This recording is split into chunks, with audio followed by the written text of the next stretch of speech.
Bref, un jour je suis allée dans un parc d'attractions. Il faisait beau, il y avait beaucoup de monde et surtout il faisait chaud. Je vais à une attraction, il y a du monde. J'attends, j'ai chaud, j'ai pas de chapeau. Qui porte un chapeau? Le gosse d'à côté chialait, la mère du gosse hurlait, le grand frère geekait et le père, il attendait. Mes potes voulaient enchaîner et je leur ai dit allez-y, je vais me poser pour attendre.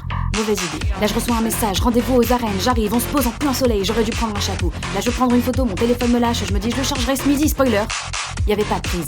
Sortie du spectacle, insolation, j'ai déliré, j'ai commencé à avoir des corolles urbaines canopées. J'ai repensé au gosse qui chialait et je me suis dit que s'il y avait eu un banc pour qu'il attende un ombre, ça aurait été vachement plus fun. Ce qui serait encore plus fun, c'est des corolles avec des pots en forme de tonneau, ça m'a fait marrer.